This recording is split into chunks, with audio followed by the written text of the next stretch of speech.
Bien sûr, de crypto, les infos crypto pour ceux qui n'ont pas le temps. Un an de baisse sur le marché crypto, les gars, depuis le top du BTC qui eu lieu le 10 novembre 2021. On est un an plus tard et on a connu que de la baisse depuis ce top, malgré une map qui est assez verte ce matin, un rebond technique ou pas, c'est ce qu'on va aussi voir aujourd'hui.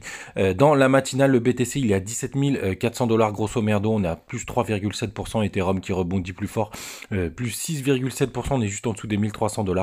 On a aussi BNB qui pousse 6,2%, on est juste en dessous des 300 dollars aussi. Des beaux rebonds techniques, on avait quand même les crypto fortes d'avance merdier comme Matic qui nous pousse 17,6% ce matin. On a aussi Missile Sol qui avait quand même pas mal corrigé suite à tout ce bordel autour d'SBF qui prend 24% ce matin. On a aussi un beau rebond du côté d'LTC, je sais pas pourquoi, il prend 18,2%. Atom qui prend 10,5%. Ton, je sais pas ce que c'est ce truc là, qui prend 10%. Si vous avez des infos, n'hésitez pas à le mettre en commentaire. Et j'ai vu aussi des belles performances du côté de Chiliz qui prend 24% ce matin, c'est magnifique. On se rapproche du point bas qu'on avait juste avant ce merdier. Les gars, du côté du daily, ce que je voulais vous montrer, c'est vraiment très sympathique. Vous le savez, je ne touche pas mes trendlines long terme, c'est toujours la même. Et ce qui est intéressant de noter, c'est que tout simplement on l'a traversé et on a fait une espèce de petit fake out puisqu'on est remonté, on l'a réintégré. Vous voyez, elle fonctionne plutôt pas mal puisqu'on a eu un premier pullback il y a 2 jours et là vous voyez ce matin on a été retouché.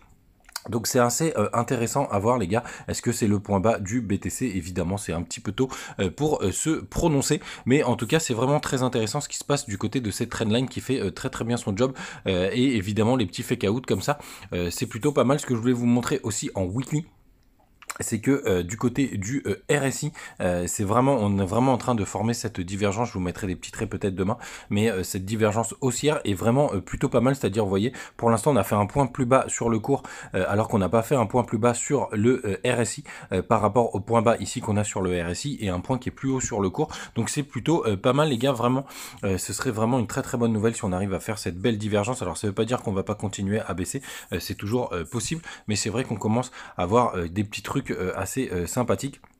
Mais pas d'emballement, les gars, continuez votre DCA. Moi j'ai encore repris du BNB hier, hein, je vous le disais, moi je reprends pas, j'ai pas d'Ethereum, j'ai pas de BTC, et ça c'est un parti pris, hein. Pour le coup les gars, vous n'êtes pas obligés de suivre, me suivre dans cette démarche, mais en tout cas j'ai rechargé un petit peu de BNB hier, je crois que non, l'ordre est passé ce matin vers les 290 dollars. Du côté du long short ratio, on a toujours une majorité de personnes qui est en long, donc attention les gars, même si ça s'est un petit peu calmé, on a toujours 70% des personnes qui sont en long, et surtout vous voyez sur le spot ça a commencé à un petit peu racheter là, ça commence à vraiment absorber la liquidité, donc ça c'est plutôt une bonne nouvelle, hein, puisque c'est les achats spot qui permettent vraiment de driver les dérivés, en tout cas on l'espère, parce que quand c'est pas le cas c'est plus emmerdant.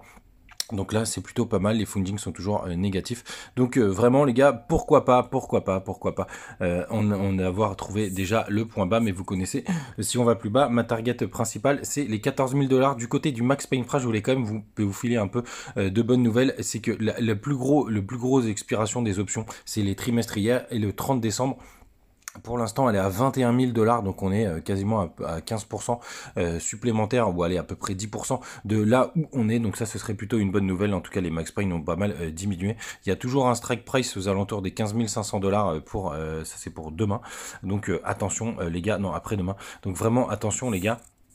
Mais c'est plutôt pas mal. Les chiffres de l'inflation sont tombés hier. On a fait une super performance, hein, ça a dû aider à ce petit pump, puisqu'on on a pris 7,7% d'inflation alors que les prévisions étaient à 8. Donc si on regarde du côté de truflation, ça se rapproche un peu plus de plutôt la date de clôture, puisque vous voyez le 31 octobre on était à 7,55.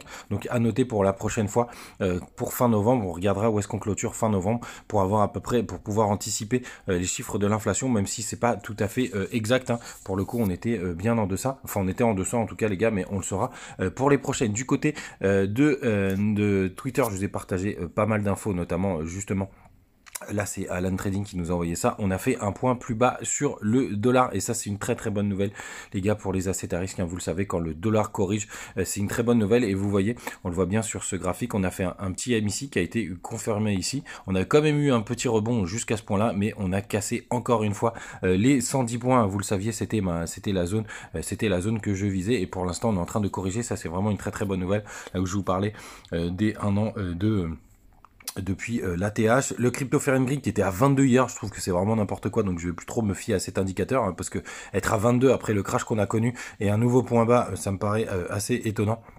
Surtout avec le bordel, tous ceux qui ont un compte FTX, moi c'est pas mon cas, mais n'hésitez pas à aller voir toutes les informations que pousse SBF, le patron d'FTX, ou ce qu'il en reste. Mais en tout cas, n'hésitez pas à regarder toutes les infos que je vous donne sur Twitter.